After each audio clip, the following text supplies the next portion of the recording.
Good morning students. तो students, आज 5 तारीख है, मंगलवार। तो स्टूडेंट्स, आज हम स्टार्ट करेंगे आईपी M1 के अंदर, M1 R5 के अंदर हम आईपी स्टार्ट करेंगे। आईपी क्या होता है, इंटरनेट प्रोटोकॉल। आईपी क्या है और आईपी एड्रेसेस क्या होता है। तो स्टूडेंट्स, हमने पिछली क्लास में बताया था कि हर कंप्यूटर का अपना एक आईपी, हर कंप्यूटर का अपना एक एड्रेस होता है, यूनिक एड्रेस होते हैं, उसे बोलते हैं आईपी एड्रेस। तो यानी कि अगर कोई भी डेटा ट्रांसफ़र हो रहा है एक पीसी से दूसरे पीसी में, तो वो आईपी के द्वारा जाता है। आईपी एड्रेस उसके अंदर स्टोर होता है। जैसे मैंने आपको कल बताया था कि हम टीसीपी पैकेट्स बनाता है, तो हर पैकेट्स में उस कंप्यूटर का एक आईपी एड्रेस होता है। तो जितने भी वर्ल्ड में कंप्यूटर है, सभी कंप्यूटर का अपना एक यूनिक आईपी होता है। वो आईपी हम चेंज भी कर सकते हैं उस आईपी को। तो वही आईपी हमें पढ़ना है कि वो आईपी है क्या, आईपी एड्रेस क्या होता है। ठीक है स्टूडेंट्स, तो स्टार्ट करते हैं। मैं आपको क्लास करा रहा हूँ आईपी एड्रेस से। ठीक है स्टूडेंट्स,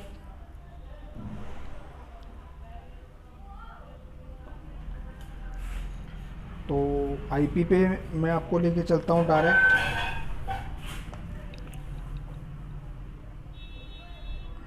देखिए स्टूडेंट्स, ये मैंने कल आपको पढ़ाया था, internet history of internet protocol port number. तो देखिए, ये हमारा आया आईपी।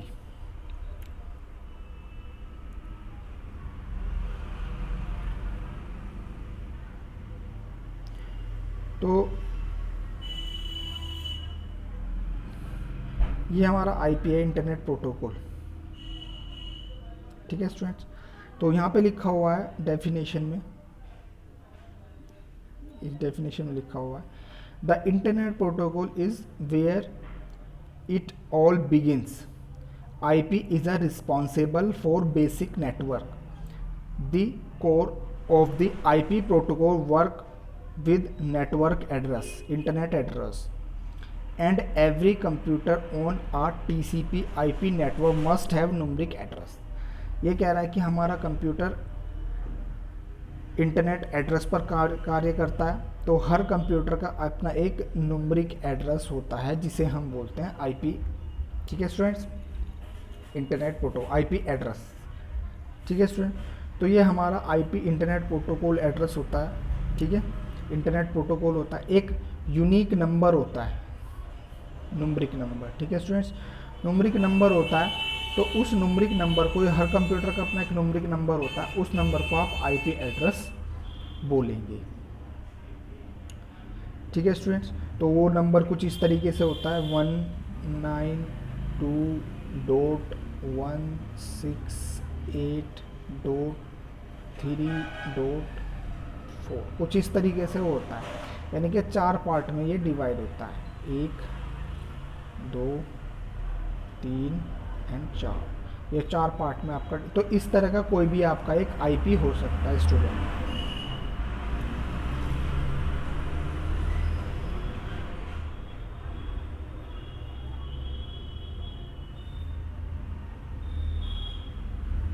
ठीक है स्टूडेंट्स, तो ये हमारा एक इंटरनेट प्रोटोकॉल होता है। ठीक है, आईपी एड्रेस होता है। ठीक है स्टूडेंट्स, तो ये हमने पढ़ा आईपी एड्रेस। तो आईपी एड्रेस आपका 2 टाइप्स का होता है स्टूडेंट्स। 2 तरह का आईपी एड्रेस आपका कंप्यूटर में होते हैं, internet protocol version 4, internet protocol version 6, यानी कि IPv4 और IPv6, इंटरनेट प्रोटोकॉल वर्जन 4 और इंटरनेट प्रोटोकॉल वर्जन 6। तो स्टूडेंट, इसके क्वेश्चन आपको आए हैं कि IPv4 कितने बिट का होता है। तो IPv4 32 बिट का होता है, ये आपको याद रखना है। ठीक है स्टूडेंट्स, और IPv6 आपका 128 बिट का होता है, ये भी आपको याद रखना है। IPv4 आपका 32 बिट का होता है और IPv6 आपका 128 बिट का होता है स्टूडेंट्स। बिट्स क्या होते हैं, MB KB, ये मैंने आपको M1 में पढ़ाया था। ठीक है स्टूडेंट्स, स्टार्टिंग में। तो आपका जो एक आईपी होता है इंटरनेट प्रोटोकॉल, एक न्यूमेरिक नंबर होता है जो हर कंप्यूटर का यूनिक नंबर होता है, उसे आईपी एड्रेस बोलते हैं, क्योंकि इंटरनेट पे जो वर्क होता है वो आईपी एड्रेस पर, एक एड्रेस पर वर्क होता है जिसे हम आईपी एड्रेस बोलते हैं स्टूडेंट्स, ठीक है। तो यहाँ पे IPv4 IPv6 पे हम पहुँच चुके हैं। आईपी एड्रेस दो तरह के होता है, internet protocol version 4, internet protocol version 6। तो स्टूडेंट्स ये जो आपका इंटरनेट प्रोटोकॉल वर्जन 4 है, ये आपका करंटली में यूज़ हो रहा है अभी, ठीक है ना, प्रेजेंट में ये आपका यूज़ हो रहा है। आईपी एड्रेस आपका फ्यूचर में यूज़ होगा, अभी इसका कोई ज़्यादा यूज़ नहीं है स्टूडेंट्स, ठीक है। तो IPv4 हमें पहले पढ़ना है कि IPv4 होता क्या, क्योंकि IPv6 का इतना इस्तेमाल नहीं होता है अभी, ठीक है स्टूडेंट्स। तो हम चलते हैं इंटरनेट प्रोटोकॉल वर्जन 4 पे। तो देखिए स्टूडेंट्स, ये हमारा इंटरनेट प्रोटोकॉल वर्जन 4 है। यहाँ पे डेफिनेशन है internet protocol version 4, fourth version, ठीक है। तो ये फोर्थ वर्जन है इंटरनेट प्रोटोकॉल IPv4, ठीक है। यही यहाँ से ही इंटरनेट स्टार्ट हुआ था हमारा इंटरनेट प्रोटोकॉल वर्जन। इससे पहले कोई प्रोटोकॉल एड्रेस नहीं होता था, आईपी एड्रेस नहीं होता था। तो यहाँ पे हम इसकी देखिए, इसकी डेफिनेशन देखेंगे कि कहाँ से इसने किसने इसको बनाया, फर्स्ट वर्जन ये इसका, ये सब कब ये वो हुआ, इसकी डेफिनेशन। तो ये आपका यहाँ लिखा हुआ है इंटरनेट प्रोटोकॉल, ये सब लिखा हुआ है कि इसको क्लासेस में डिवाइड किया है, जो हम आगे पढ़ेंगे, क्लासेस ऑफ आईपी एड्रेस, ठीक है ना। ये सब 5 क्लासेस इसकी होती हैं स्टूडेंट, इसकी 5 क्लासेस होती है जो हम अभी पढ़ाएंगे आपको, ठीक है स्टूडेंट। तो पहले जो मैंने आपको आईपी बताया था, वो आईपी आपका ऑक्टेट में डिवाइड होता है, ऑक्टेट होते हैं इसके। मैंने आपको बताया था ना कुछ इस तरीके से आईपी एड्रेस आपका होता है। ये जैसे मैंने आपको बताया था आईपी होता है 1 पार्ट, 2 पार्ट। तो ये एक पार्ट आपका एक ऑक्टेट कहलाता है, ठीक है ना। ये ऑक्टेट है हमारे सभी, ठीक है स्टूडेंट्स। तो ये आपका 4 ऑक्टेट में होता है, ठीक है।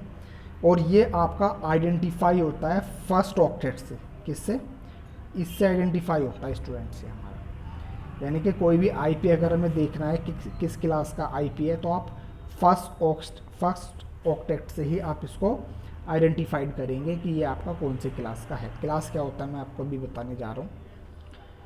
तो आपके 4 ऑक्टेट इसमें होते हैं,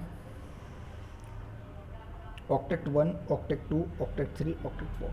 और एक ऑक्टेट का साइज होता है आपका 8 बिट, 8 बिट, 8 बिट और 8 बिट, यानी कि टोटल आपका 32 बिट, टोटल आपका 32 बिट। तो स्टूडेंट्स मैंने बताया था आपको कि 8 bit equal to 1 byte, 8 equal to 1 byte. तो यानी कि 8 इक्वल टू 1 बाइट आपका होगा 1 बाइट। तो आपका 32 बिट होगा 4 बाइट के, ठीक है स्टूडेंट्स।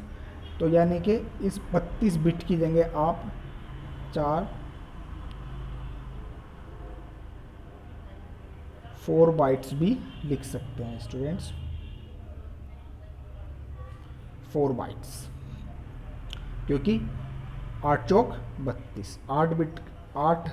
तो क्वेश्चन किसी तरीके से भी आ जाता है, क्वेश्चन ये भी आ जाता है कि एक ऑक्टेट कितने साइज़ का होता है या फिर आईपी कितने साइज़ का होता है। तो अगर वो आपका ऑप्शन में बिट दिया हुआ तो आप बिट में आंसर लगाएंगे, बाइट दिया हुआ तो बाइट में आंसर लगाएंगे। बहुत ही इंपॉर्टेंट बात है स्टूडेंट्स कि आपका ऑक्टेट जो है वो 32 बिट का होता है। आपका जो एक आईपी एड्रेस होता है वो 32 बिट का होता है और एक ऑक्टेट आपका 8 बिट का होता है। अगर आप बाइट में बात करें तो एक ऑक्टेट आपका 1 बाइट का होता है और पूरा आईपी आपका 4 बाइट्स का होता है, ठीक है। तो ये हमारा आईपी ऑक्टेट होते हैं इसके। अब डिपेंड करता है कि आईपी कैसे पहचाना जाए कि ये किस क्लास का आईपी है। तो उसके लिए पहले हमें क्लास पढ़नी पड़ेगी कि आपकी जो क्लासेस होती हैं आईपी की वो कौन कौन सी क्लासेस होती हैं। तो चलिए मैं आपको क्लासेस बताता हूँ। तो स्टूडेंट्स क्लासेस जो हमारी होती है मैं आपको बता दूँ, देखिए range of IP address, IP address की जो रेंज होती है वो 1 से लेके 255 तक हो सकती है। यानी कि मैंने आपको अभी ऑक्टेट दिखाए, या आपके ऑक्टेट मैंने आपको दिखाए ये वाले। तो यहाँ पे जो जितने भी ऑक्टेट हैं हमारे, ये वाले 1 2 3 एंड 4, ये जो आपके ऑक्टेट हैं, ठीक है। ये जो ऊपर 0 1 में दिया हुआ है स्टूडेंट्स, ये इसका बाइनरी दिया हुआ है, तो आपको ये नंबर में दिया हुआ है, और ये जो ऊपर दिया हुआ है ये आपके बाइनरीज में दिए हुए हैं। तो आप इसको देख के कंफ्यूज ना हो, ये आईपी में, ये बाइनरी में लिखा हुआ है और ये सिंपली लिखा हुआ है, ठीक है। तो हम ही बात कर रहे थे ऑक्टेट, जो आपका एक ऑक्टेट होता है ये इसकी रेंज, यानी कि ये जो यहाँ पे नंबरिक वैल्यू आएगा इनके बीच में, यहाँ पर एक ऑक्टेट में, ये आपका 1 से लेके 255 के बीच में ही आएगा, ठीक है स्टूडेंट्स। यहाँ पे कोई भी आएगी वैल्यू अगर फर्स्ट ऑक्टेट में, सेकंड ऑक्टेट में, थर्ड ऑक्टेट में या फोर्थ ऑक्टेट में, 4 ऑक्टेट होते हैं एक आईपी के, IPv4 के अंदर। तो एक ऑक्टेट के अंदर जो रेंज आएगी वो इसी के बीच की रहेगी, इसके ऊपर की नहीं रहेगी। यानी कि 160 नहीं हो, सॉरी 260 कभी भी नहीं होगी। अगर 260 किसी में दिया हुआ है तो वो इनवैलिड आईपी एड्रेस है, ठीक है स्टूडेंट्स। तो क्वेश्चन ये भी पूछ लिया जाता है which is invalid IP address या which is correct IP address. तो आपको 4 आईपी एड्रेस दे देते हैं लिख के, 4 आईपी एड्रेस आपको दे देंगे, और उसमें से आपको ये देखना है कि कौन सा आईपी एड्रेस करेक्ट है या कौन सा इनकरेक्ट है। तो करेक्ट वही होगा जिसकी रेंज, इन चारों में से जिसकी रेंज 1 से लेके 255 के बीच की होगी, वही आपका आईपी एड्रेस ट्रू होगा स्टूडेंट्स, ठीक है ना। बाकी अगर यहाँ पे सपोज़ यहाँ पे 168 की जगह उसने लिख दिया होता 268, तो स्टूडेंट ये आपका रोंग आईपी होता है स्टूडेंट्स, ठीक है। तो ये आपको ध्यान रखना है कि जो आपका आईपी एड्रेस है उसकी रेंज, हर ऑक्टेट की रेंज 1 से लेकर 255 के बीच की ही होनी चाहिए। अगर वो उसके ऊपर की हो रही है तो वो रोंग आईपी एड्रेस है, ठीक है। चलिए आगे चलते हैं। तो मैं रेंज पे था, रेंज हम पढ़ रहे थे। तो देखिए आईपी की जो रेंज होती है वो आपकी 1 से लेके 255 की रेंज होती है स्टूडेंट, ठीक है इतनी। और ये रेंज आपकी डिवाइड होती है, these range divide into classes, ये आपकी क्लासेस में डिवाइड होती है स्टूडेंट्स, ठीक है। ये देखिए IP address classes, IP address classes मैं आपको दिखा रहा हूँ यहाँ पर, ये आपकी आईपी एड्रेस क्लासेस होती है। तो इसकी class A, class B, class C, class D और क्लास, ये आपकी क्लासेस होती हैं, class A, class B, class C, class D और क्लास ई। तो स्टूडेंट जो मैंने आपको बताया था कि आईपी एड्रेस फर्स्ट ऑक्टेट से आइडेंटिफाई होता है, पहले ऑक्टेट से, है ना। अभी मैंने आपको बताया था कि हमारे जो आईपी स्टार्ट जो आइडेंटिफाई होता है वो पहले identified by the first octet of IP address, IP address के पहले ऑक्टेट से आइडेंटिफाई होता है। तो आपको पहला ही आईपी देखना है, बाकी को आपको नहीं देखना है, ठीक है स्टूडेंट्स। तो पहला आईपी आप देखेंगे, हम देखेंगे कि ये कि पहला जो आईपी है हमारा वो किस रेंज में आ रहा है। अगर वो रेंज में आ रहा है 1 से लेके 127 के बीच में, यानी कि आपका आईपी जो है 1 से लेके 127 के बीच में है पहला ऑक्टेट, तो ये आपका दैट मीन्स एड्रेस जो है वो ए क्लास का एड्रेस है, ठीक है। अगर वो आपकी रेंज आ रही है 128 से 191 के बीच में तो आपका बी क्लास का आईपी है। अगर आपका वो इस रेंज के बीच में आ रहा है तो इस क्लास का आईपी है, इस रेंज के बीच में आ रहा है इस क्लास का आईपी है, इस रेंज के बीच में आ रहा है तो इस क्लास का आईपी है स्टूडेंट्स, ठीक है। तो आपको समझ में आया ये आईपी एड्रेस क्या होता है। आईपी एड्रेस एक यूनिक नंबर होता है स्टूडेंट्स, जिसे हम आईपी कहते हैं, इंटरनेट प्रोटोकॉल एड्रेस कहते हैं। हर कंप्यूटर का अपना एक यूनिक एड्रेस होता है, ठीक है स्टूडेंट्स, तो ये हमारा आईपी एड्रेस था। ठीक है, अभी मैं आपको बताऊंगा लूप बैक एड्रेस क्या होता है। लूप बैक एड्रेस आपका, एक हमारा लूप बैक एड्रेस भी होता है स्टूडेंट्स।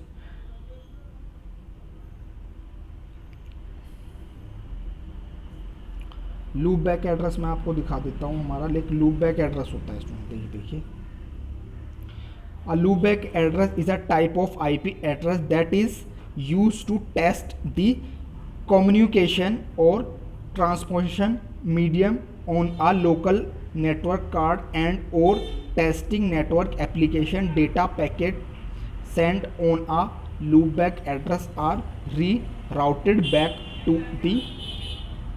तो स्टूडेंट्स ये इसकी डेफिनेशन है, तो मैं आपको बताऊंगा क्या होता है। देखिए, लूप बैक एड्रेस एक टेस्टिंग के लिए यूज़ किया जाता है। तो स्टूडेंट्स लूप बैक एड्रेस आपका होता है क्या, एक आपका लूप बैक एड्रेस होता है तो वो आपका होता है 127.0.0.1, या इसके 4 ऑक्टेट हो गए हैं। तो ये स्टूडेंट्स आपका लूप बैक एड्रेस है।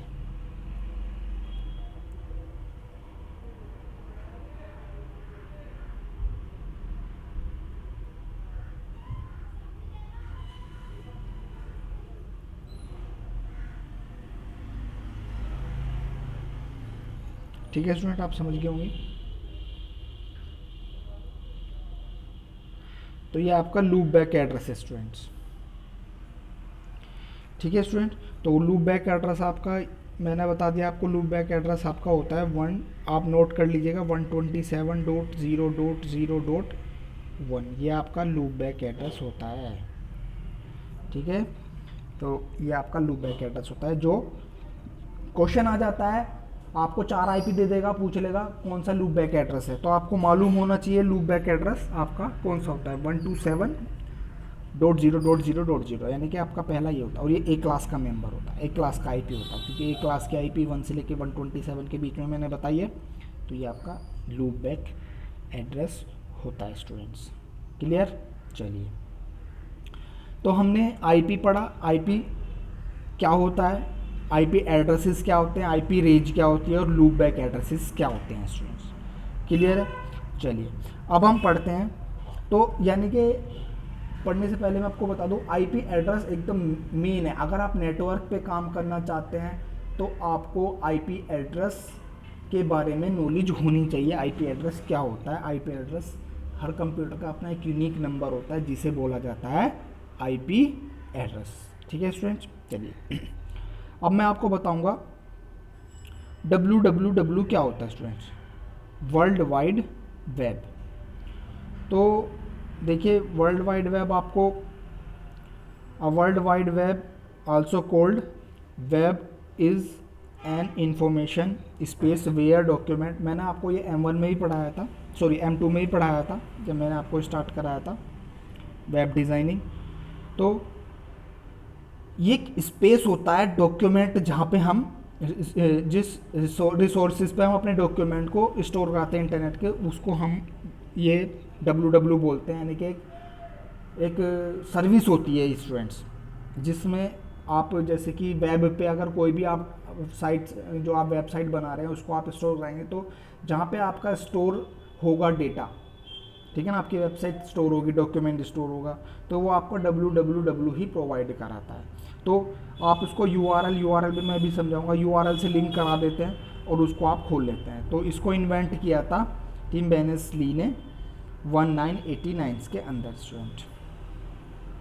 क्लियर है, इसको इन्वेंट किया था आपका टिम बेर्नर्स-ली ने, ठीक है, 1989 के अंदर। ठीक है, तो एक www भी होता है, इसकी फुल फॉर्म होती है वर्ल्ड वाइड वेब वॉर। ठीक है स्टूडेंट, तो ये आपका www होता है। ठीक है, तो इसके बाद हमारा एक होता है ISP। तो क्वेश्चन ये भी आ जाता है ISP क्या होता है। तो ISP देखिए सी के ऊपर दिया हुआ है, internet service provider. ISP is a internet service provider, यानी कि जो भी आपको इंटरनेट की सर्विस प्रोवाइड कराता है उसको आप ISP बोलते हैं, उसको आप ISP बोलते हैं, इंटरनेट सर्विस प्रोवाइडर। जैसे कि ये एक कंपनी होती है, इंडस्ट्री होती है, आईएसपी आपकी एक इंडस्ट्री होती है, कंपनी होती है जो आपको प्रोवाइड करा रहा है इंटरनेट की फैसिलिटी। ठीक है स्टूडेंट्स, जैसे एयरटेल, आइडिया, बीएसएनएल, ये सब आपकी आईएसपी होती है जो आपको सर्विस प्रोवाइड कराता है। ठीक है ना, आइडिया, बीएसएनएल, ठीक है ना, ईटीसी, ये आप क्या होती है, ये आपकी आईएसपी होती है, इंटरनेट सर्विस प्रोवाइडर, ये आपका होता है। ठीक है स्टूडेंट्स, तो ये हमने आईएसपी पढ़ा, डब्ल्यूडब्ल्यू पढ़ा, आईएसपी क्या होता है, डब्ल्यूडब्ल्यू क्या होता है, ये क्या होता है। ठीक है स्टूडेंट्स, अभी मैं आपको वेब ब्राउज़र क्या होता है ये मैं आपको बताऊंगा। देखिए, वेब ब्राउज़र हमारा एक प्रोग्राम होता है, बार बार हम वेब ब्राउज़र पढ़ रहे हैं क्योंकि M2 में मैंने पढ़ाया था। तो वेब ब्राउज़र आपका एक प्रोग्राम होता है, सॉफ्टवेयर होता है जिस पर आप इंटरनेट को एक्सेस करते हो, इंटरनेट को चलाते हो। जैसे कि आपका internet explorer, safari, Firefox, Google Chrome, ये आपका है स्टूडेंट्स। ठीक है, तो ये आपका वेब ब्राउज़र होता है, वेब ब्राउज़र। ठीक है, जिस पर आप इंटरनेट को एक्सेस करते हैं। ठीक है स्टूडेंट, तो ये आपका हो जाता है। तो वेब ब्राउज़र की हिस्ट्री क्या है, वेब ब्राउज़र तो आपको पता चल गया, नॉर्मली एक प्रोग्राम होता है जिस पे हम इंटरनेट को एक्सेस करते हैं और जिस पे हम HTML का जो भी कोडिंग लिखते हैं उसका हमें आउटपुट मिलता है। ठीक है स्टूडेंट्स, ये भी आप रीड कर लेता है ईजीली। ठीक है, तो मैं अभी आपको बताऊंगा कि वेब ब्राउज़र के बारे में और कुछ बताऊंगा आपको। वेब ब्राउज़र, ये देखिए, वेब ब्राउज़र के बारे में मैं आपको और कुछ बता रहा हूँ अभी।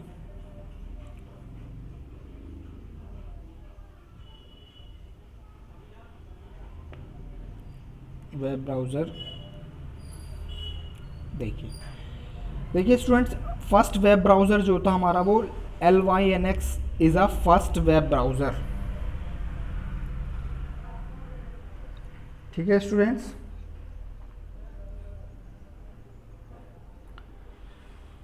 LYNX is a first web browser, but it is a text-based web browser. That's why Linux not count first web browser, but Linux count different web browser. Linux released in 1992. तो स्टूडेंट्स, यहाँ पर मैं अभी बताया हमने कि जो आपका वेब ब्राउज़र है वो आपका लिनक्स फर्स्ट वेब ब्राउज़र में आता है, लेकिन इसको फर्स्ट वेब ब्राउज़र में काउंट नहीं किया जाता। क्यों? क्योंकि ये आपका एक text base, only text base web browser है, यानी कि इसके अंदर आप केवल टेक्स्ट की इंफॉर्मेशन ही भेज सकते हैं। आप कोई फ़ोटो, साउंड, ऑडियो, वीडियो इसके अंदर वर्क नहीं करता है, तो इसको फर्स्ट वेब ब्राउज़र काउंट नहीं किया जाता। इसको डिफरेंट वेब ब्राउज़र के नाम से भी जाना जाता है, डिफरेंट वेब ब्राउज़र है स्टूडेंट। ठीक है, तो आगे चलते हैं। First multimedia web browser is mosaic. Question आया हुआ है, पहला वेब ब्राउज़र का नाम बताइए, तो आप मोज़ेक को पहला वेब ब्राउज़र बताएंगे क्योंकि mosaic first multimedia web browser है स्टूडेंट्स। मोज़ेक रिलीज्ड ऑन 92-93, ये देखिए 93 के जनवरी में आया था स्टूडेंट ये, तो आपको 92 भी आपको कहीं पे मिल सकता है क्योंकि स्टार्टिंग में आ गया था। Develop by NCSA, Netscape navigator ने इसको इन्वेंट किया था। तो ये आपका वेब ब्राउज़र है। Web browser, first web browser क्या होता है। इसके बाद आपका इंटरनेट एक्सप्लोरर, गूगल क्रोम, ये सब आपका आ गया था स्टूडेंट। ठीक है, तो ये आपका वेब ब्राउज़र होता है। ठीक, इसके बाद बात करते हैं URL की। URL देखिए स्टूडेंट, सबसे पहले हमें इंटरनेट चलाने के लिए ISP की रिक्वायरमेंट होती है। ठीक है, ISP हमारे पास है, इंटरनेट सर्विस प्रोवाइडर है, तो हम उसको इजीली यूज़ कर सकते हैं। और ISP के बाद हमें रिक्वायरमेंट होती है वेब ब्राउज़र की, क्योंकि आपके कंप्यूटर पर अगर वेब ब्राउज़र होगा तो आप इंटरनेट एक्सेस कर पाओगे। तो क्वेश्चन स्टूडेंट देखिए यहाँ पे बहुत ही थोड़ा सेंसेबल क्वेश्चन होता है कि अगर आप इंटरनेट चलाना चाह रहे हैं तो आपको कंप्यूटर में किस चीज़ की रिक्वायरमेंट नहीं होती। अगर आप अपने कंप्यूटर से इंटरनेट कनेक्ट करना चाहते हैं तो आपको किस चीज़ की रिक्वायरमेंट नहीं होती है। ऐसे क्वेश्चन आया हुआ है एक कि अगर आप अपने कंप्यूटर में इंटरनेट को कनेक्ट करना चाहते हैं तो इनमें से किस चीज़ की रिक्वायरमेंट नहीं होती है। पहला, आपका मोडम आपको चाहिए होता है, मोडम ज़रूरी होता है, ठीक है ना। दूसरा, आपका कंप्यूटर भी आपको चाहिए होता है। आईएसपी, थर्ड आपका आईएसपी भी आपको चाहिए होता है, क्योंकि अगर इंटरनेट सर्विस प्रोवाइडर है तो आपको इंटरनेट कनेक्शन कहाँ से प्रोवाइड होगा। और फोर्थ आपका आता है वेब ब्राउज़र। देखिए मैं आपको बता रहा हूँ, वेब ब्राउज़र ज़रूरी है इंटरनेट एक्सेस करने के लिए। वेब ब्राउज़र ज़रूरी है इंटरनेट एक्सेस करने के लिए, बट वेब ब्राउज़र ज़रूरी नहीं है इंटरनेट कनेक्ट करने के लिए, क्योंकि कनेक्ट करने के लिए आपको आपके कंप्यूटर में वेब ब्राउज़र हो तो आप इंटरनेट चलाओगे। ऐसा नहीं है कि वेब ब्राउज़र नहीं है तो आपका कंप्यूटर में इंटरनेट कनेक्ट नहीं होगा। इंटरनेट तो कनेक्ट हो जाएगा, क्योंकि आईएसपी आपको इंटरनेट की सर्विस प्रोवाइड करा रहा है और मोडम उस सर्विस को एक्सेप्ट कर रहा है, आपके कंप्यूटर को दे रहा है। तो कंप्यूटर भी ज़रूरत है, आईएसपी की भी रिक्वायरमेंट होती है और मोडम की भी, लेकिन वेब ब्राउज़र आपको ज़रूरत नहीं होती। लेकिन वेब ब्राउज़र ज़रूरत होती है इंटरनेट एक्सेस कराने के लिए, यानी कि जिस पर आप इंटरनेट को एक्सेस कराएंगे, चलाएंगे, ठीक है स्टूडेंट। तो पहले आपको कंप्यूटर में इंटरनेट चलाने के लिए आईएसपी चाहिए, दूसरा आपको कंप्यूटर में चलाने के लिए वेब ब्राउज़र चाहिए, और तीसरा आपको कंप्यूटर में चलाने के लिए जो चाहिए वो है यूआरएल, यूनिफॉर्म रिसोर्स लोकेटर। इसकी फुल फॉर्म होती है यूनिफॉर्म रिसोर्स लोकेटर। तो students, uniform resource locator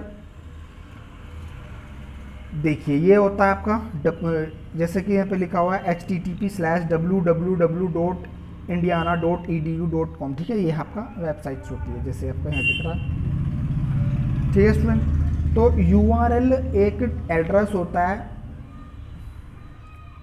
URL एक एड्रेस होता है जिस पे हम कोई भी जिसमें हम अपना वेब ब्राउज़र खोल के, ठीक है, वेब ब्राउज़र इंटरनेट खोल के आप उसमें ऊपर कोई भी यूआरएल डालोगे इस तरह से, जैसे ये लिखा हुआ है www.http, ये जो लिखा हुआ है आपका, जैसे ये लिखा हुआ है ये वाला, ठीक है स्टूडेंट। तो ये आपका हमारा होता है स्टूडेंट, ठीक है। तो ये आपका यूआरएल है स्टूडेंट्स, ये आप टाइप करोगे और आपकी वेबसाइट खुल जाएगी, यानी कि जो भी इससे आपका वेब वेब सर्वर पे जो भी पेज आपके इसके लिंक होगा वो पेज आपका ओपन हो जाएगा। तो स्टूडेंट ये यूआरएल होता है। यूआरएल आपको पता ही है, सबको अधिकतर यूआरएल यूनिफॉर्म रिसोर्स लोकेटर क्या होता है, जिसको नहीं पता है वो है कि एड्रेस होता है यूआरएल, जिसको टाइप करके आप कोई भी वेब पेज को ओपन कर सकते हैं, ठीक है। तो टाइप देख लेते हैं यूआरएल के टाइप कितने होते हैं स्टूडेंट्स। तो यूआरएल के टाइप होते हैं स्टूडेंट्स एब्सोल्यूट यूआरएल और रिलेटिव यूआरएल। दो तरह के यूआरएल होते हैं स्टूडेंट्स, एब्सोल्यूट और रिलेटिव। तो एब्सोल्यूट यूआरएल और रिलेटिव यूआरएल, ये दो तरह से यूआरएल होता है। एब्सोल्यूट यूआरएल होता है डायरेक्ट जो आपको यूआरएल पता होता है, जैसे कि www.indiatv.com, जैसे कि आप इंडिया टीवी पे जाना चाहते हैं तो आप लिख देंगे www.indiatv.com, तो आपको एक एब्सोल्यूट यूआरएल। लेकिन अगर आपको नहीं पता है कि आपको ये पता है कि मुझे चाहिए ये, लेकिन मुझे ये नहीं पता है कि चाहिएगा कहाँ, जैसे कि मुझे आप कह रहे हो कि मुझे न्यूज़ चाहिए लेकिन आपको वेबसाइट का नाम नहीं पता है, तो आप क्या करोगे, किसी गूगल वगैरह पे जाओगे और आप उसका गूगल पे डालोगे टुडे न्यूज़, तो वो आपको साइट्स के नाम बताएगा। तो ये आपका एब्सोल्यूट और यूआरएल में डिफरेंस होता है स्टूडेंट्स।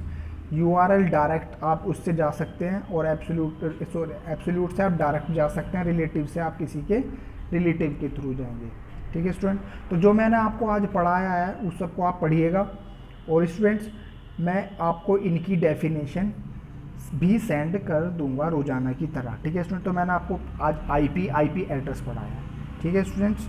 तो आई होप कि आपको समझ में आया होगा कि ये सब क्या है, ठीक है स्टूडेंट्स। तो स्टूडेंट्स हमने आईपी एड्रेस इसके बारे में पढ़ा, आईपी एड्रेस क्या होता है, वेब ब्राउज़र क्या होता है, आईएसपी क्या होता है, ठीक है, रेंज क्या होते हैं, ऑक्टेट क्या होते हैं, ये सब हमने पढ़ा। तो आई होप कि आपको समझ में आया होगा स्टूडेंट्स। आप लोग इसको पढ़िएगा, नोट्स बनाइएगा, ठीक है। और कोई भी प्रॉब्लम आने पे आप मुझसे कांटेक्ट करिएगा स्टूडेंट्स, ठीक है। मेहनत करनी है स्टूडेंट्स आप लोगों को, ठीक है। तो आप इसको पढ़िएगा, करिएगा, ठीक है। Okay, thank you.